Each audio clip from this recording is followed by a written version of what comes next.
आज Doubtnut app download करें। Doubtnut पर अपने सभी गणित, रसायन विज्ञान, भौतिक विज्ञान और जीव विज्ञान के डाउट्स का करो सफाया। बस प्रश्न की फोटो खींचो, एक ही प्रश्न को क्रॉप करो और तुरंत वीडियो सोल्यूशन पाओ।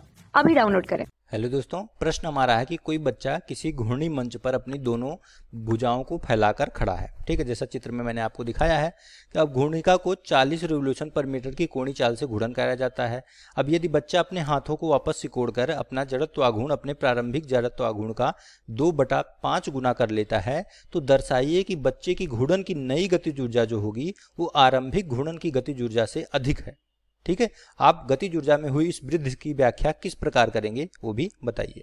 ठीक है, तो ये दो केस ए और बी हमने लिया है। ए में मैंने मान लिया इसका जो है जो जड़त्वाघूर्ण है वो I1 है। ठीक है, और ये ω1 से घूर्णन कर रहा है।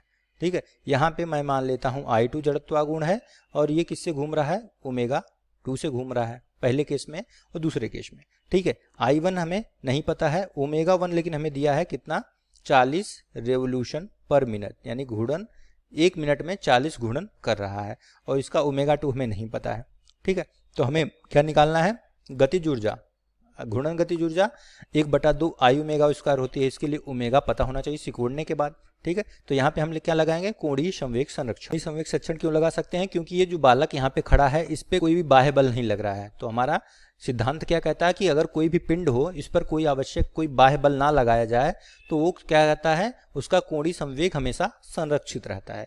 मतलब J बराबर होता है हमारा I ω, ये क्या रहेगा, नियतांक रहेगा, क्योंकि इस पर कोई बाह्य बल नहीं लगा रहा, क्योंकि केवल वो अपने हाथ को सिकोड़ रहा है। यानी कि पहले केस में I1 ω1 इन दोनों का गुणनफल I2 ω2 के बराबर होगा।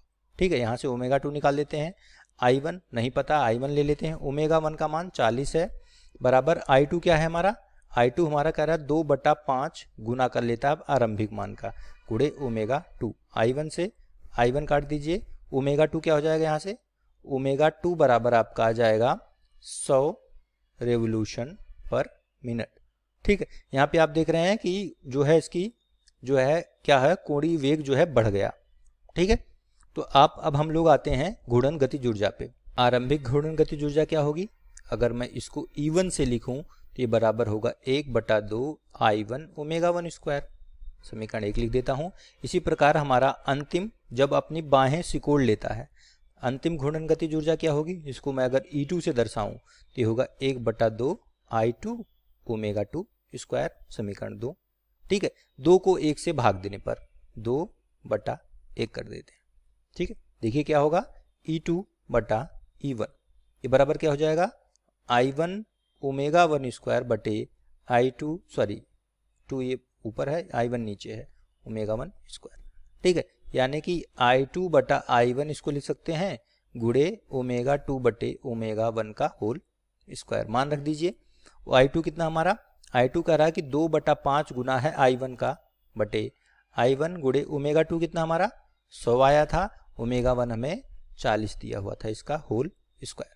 इसको हल करते हैं, देखिए क्या होगा, यहाँ से आ जाएगा आपका E2/E1, ये आपका I1 से I1 काटिए, 2/5 आ गया, ये होगा 0 से 0 कटा। ठीक है, सॉरी ये 400 नहीं है, आपका 40 है। ठीक है, गलती से लिख दिया, ये हमें 40 दिया हुआ था, 0 कटा, 2 दूनी 4, 2 25 10, 5/2 यानी इसका स्क्वायर करेंगे 25/4, 2 दूनी 4, 5 25 25 कितना आ जाएगा, 5/2 या 2.5, यानी कि E2 जो है कितना है, 2.5 गुना अधिक है किससे, E1 से, आरंभिक घूर्णन गतिज ऊर्जा से। तो यहाँ से आप देख सकते हैं क्लियरली कि साफ साफ देख सकते हैं कि हमारा E2 जो है किससे बड़ा है, E1 से बड़ा है। ठीक, E2 बड़ा है E1 से, यानी कि अंतिम घूर्णन गतिज ऊर्जा जो है प्रारंभिक घूर्णन गतिज ऊर्जा से बड़ी है, और यही हमें सिद्ध करना था। ये हो जाएगा यहाँ से इति सिद्धम। ठीक है, अब ये किसका कारण क्या है, इसका कारण यहाँ पे देखिए कि जब वो अपनी बाहें फैलाता है तो हम जानते हैं कि I ω जो है नियतांक रहता है। ठीक है, और I एक सा अक्ष है, यहाँ से जो है ये दूरी r मान लेते हैं जहाँ पे इसकी बाहें हैं, I बराबर आपने पढ़ा है mr² होता है। तो यहाँ से r का मान जब कम हो गया, r का मान इसने बाहें सिकोड़ ली, r का मान कम हो गया तो I का मान भी कम हो गया। ठीक है, तो I का मान अगर कम हुआ तो ω का मान बढ़ना पड़ेगा, क्योंकि ये दोनों का गुणनफल नियतांक होता है, तो इसलिए ω का मान यहाँ पे बढ़ता हुआ देखा हमने। ठीक है, कितना आ गया, 100 आ गया। और आप जानते हैं कि ई जो है क्या होता है, 1/2 आई ओमेगा स्क्वायर होता है।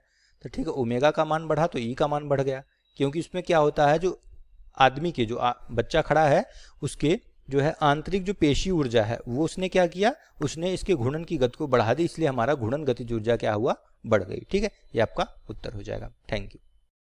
कक्षा 6 से 12वीं से लेकर नीट, IIT, JEE वो एडवांस के लेवल तक 1 करोड़ से ज्यादा छात्रों का भरोसा।